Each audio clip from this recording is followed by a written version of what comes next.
Hello అందరికీ, ఈరోజు నేను ఎంతో సింపుల్గా అండ్ టేస్టీగా అయిపోయే ఒక రెసిపీ చూపిస్తా చూడండి. నేను చేయబోయే రెసిపీ షీర్ కుర్మా. నేను నా స్టైల్లో ఎలా చేస్తానో చూపిస్తా చూడండి. ముందుగా ఒక ప్యాన్ తీసుకొని దాంట్లోకి 1/2 లీటర్ వరకు క్రీమ్ మిల్క్ని యాడ్ చేసుకోవాలి. అది బాయిల్ అయ్యేంత వరకు మనం ఇంకొక స్టవ్ మీద ప్యాన్ హీట్ చేసుకొని అందులోకి ఒక 1 టేబుల్ స్పూన్ ఆఫ్ గీని యాడ్ చేసుకొని అందులోకి 250 గ్రామ్స్ సేమియాని యాడ్ చేసుకోవాలి.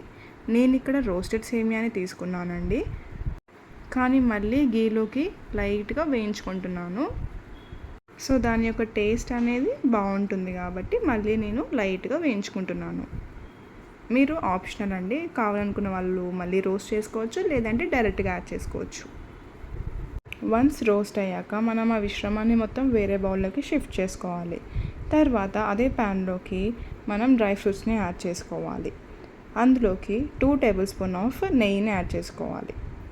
నేను ఇక్కడ హోమ్ మేడ్ గీ అనేది వాడుతున్నానండి, టేస్ట్ అనేది చాలా బాగుంటుంది కాబట్టి.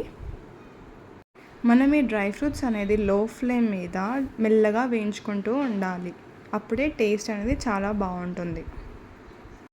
డ్రై ఫ్రూట్స్ అనేది లైట్ బ్రౌనిష్ కలర్ వచ్చేంత వరకు మనం లో ఫ్లేమ్ మీద బాగా మిక్స్ చేసుకొని పక్కన పెట్టుకోవాలి.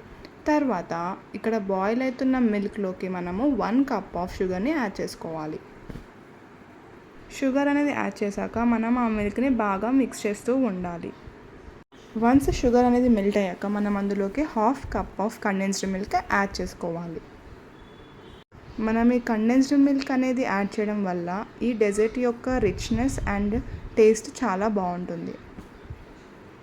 కండెన్స్డ్ మిల్క్ యాడ్ చేశాక కూడా మనం ఒక 2 to 3 మినిట్స్ వరకు ఆ మిల్క్ అనేది బాగా మిక్స్ చేస్తూ ఉండాలి, సో దట్ మిల్క్ అనేది ముద్దలు ముద్దలు కట్టకుండా సాఫ్ట్గా ఉంటుంది.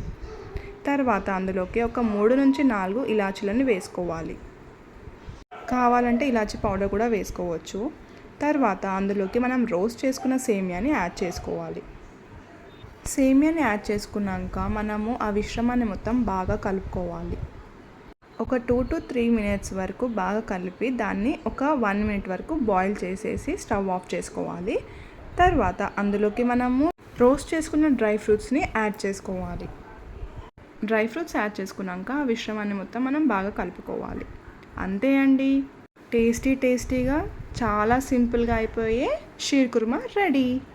ట్రస్ట్ మీ అండి, ఈ రెసిపీ చిన్నపిల్లల నుంచి పెద్దవాళ్ళ వరకు అందరూ చాలా బాగా ఇష్టపడతారు. నేను చూపించిన క్వాంటిటీస్ తోటి మీరు కూడా తప్పకుండా ట్రై చేయండి. మరి ఇలాంటి వీడియోస్ కోసం మా ఛానల్ని సబ్స్క్రైబ్ చేసుకోండి.